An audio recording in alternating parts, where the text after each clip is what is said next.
It certainly looks like there is a cost attached to following Trump. The GOP is still learning that.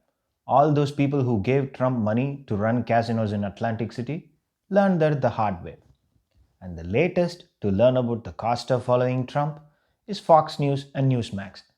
Fox News and Newsmax did a fact check on themselves, running segments that debunked the theories that they themselves presented to their viewers. Wait, what? What will happen if they start fact checking their own shows? That's not going to be very nice, is it? Remember this guy? His name is Tucker Carlson. When he was sued by Karen McDougal, as he threw quite a bit of slime at her in one of his shows and ran rings around facts doing the usual, which he always does, his own attorney told the court, "What we are talking about here is not the front page of New York Times, it's Tucker Carlson Tonight, which is a commentary show." In a nutshell, Tucker Carlson's own lawyers told the court that people are not watching his show for facts. In that segment, Tucker was talking about Karen McDougal, a Playboy model who received $150,000 payment from National Enquirer, and he also discussed payment to Stormy Daniels. I don't have to tell you who was behind these payments. And Tucker Carlson, the man filled with so much morals and ethical standards that are inbuilt within him, said this, and I quote him: "Two women approached Donald Trump and threatened to ruin his career and humiliate his family if he doesn't give them money. Now that sounds like classic case of extortion." That was the exact statement that was the bone of contention. Karen McDougal's attorney argued that his client's reputation was damaged because there was no evidence to back up Tucker's claim. But Tucker's attorneys argued that he does not have the obligation to investigate the truth of the statements that he makes on his show, and his audience does not expect him to report facts. So, did they just call him an entertainer? And Tucker escaped. But this happened very recently, where Lou Dubs aired a segment in which he interviewed an expert to debunk his own election fraud theories. So, Lou Dubs brought someone to call him out. Well, that's how it went. Did something happen in the Fox world? No, not really. Even Newsmax aired a segment debunking their own election fraud theory. So, what happened to these people? Well, Smartmatic, the company that Newsmax and Fox News repeatedly tried to connect with election fraud, sent a letter asking them to forcefully and immediately clear the company's name.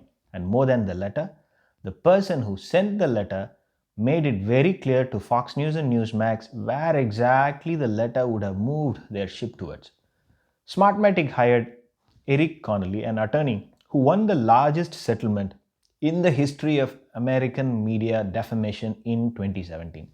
And he made ABC News pay up $177 million for calling his clients lean, finely textured beef as pink slime. And Erik Connolly does have one heck of a case in his hand.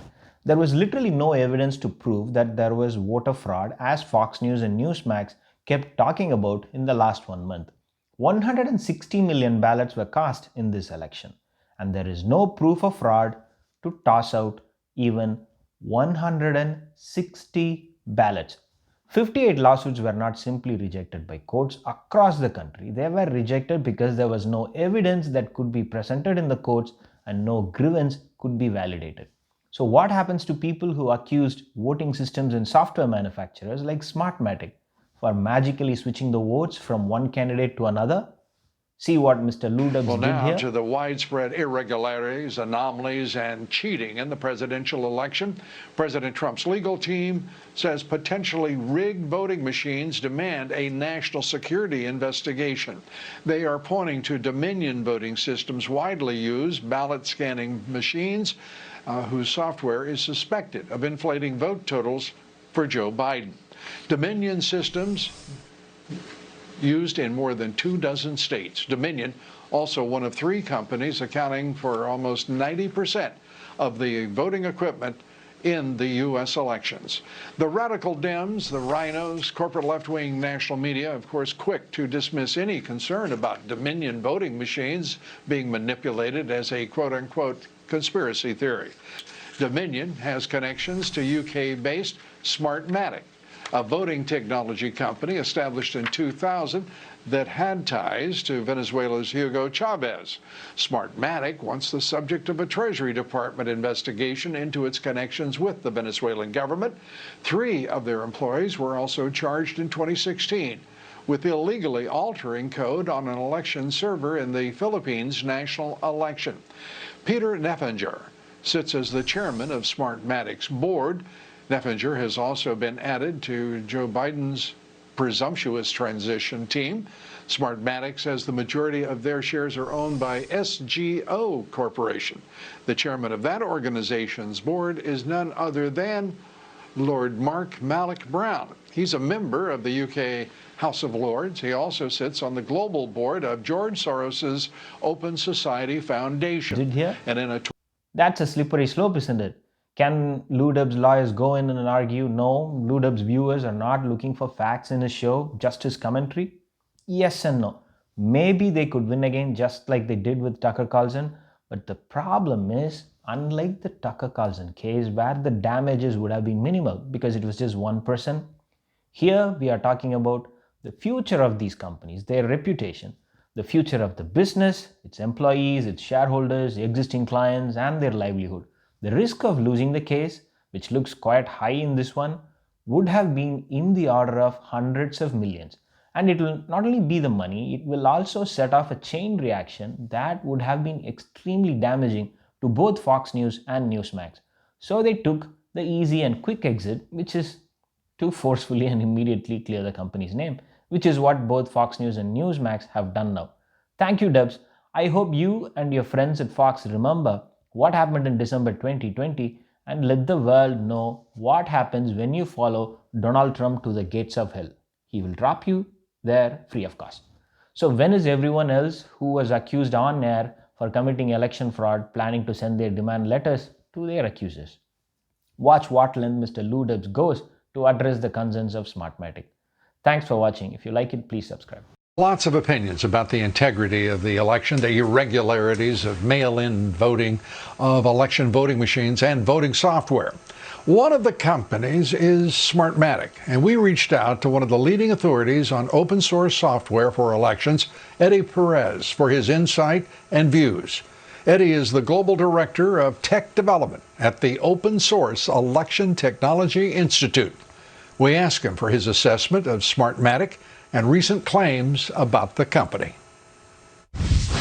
Have you seen any evidence that Smartmatic software was used to flip votes anywhere in the U.S. in this election? I have not seen any evidence that Smartmatic software was used to delete, change, alter anything related to vote tabulation. Smartmatic says its software was never used outside of L.A. County in 2020. Do you know whether or not that's true?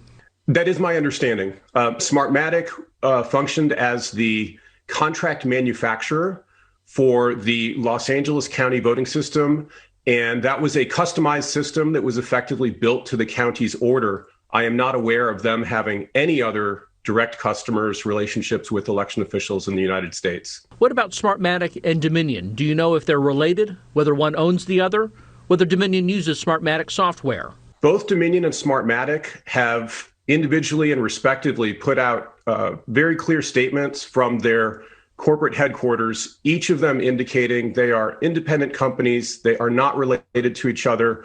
It is my understanding that neither one of them has an ownership stake in the other or anything like that. They are, again, for all intents and purposes, two completely separate companies. Have you seen any evidence of a connection between George Soros and Smartmatic? I'm not aware of any direct connection between George Soros and Smartmatic. It is my understanding that an executive at Smartmatic has some sort of relationship with one of Soros's foundations. That's the extent of my knowledge. Have you seen any evidence of Smartmatic sending U.S. votes to be tabulated in foreign countries? No, I'm not aware of any evidence that Smartmatic is sending U.S. votes to be tabulated in foreign countries.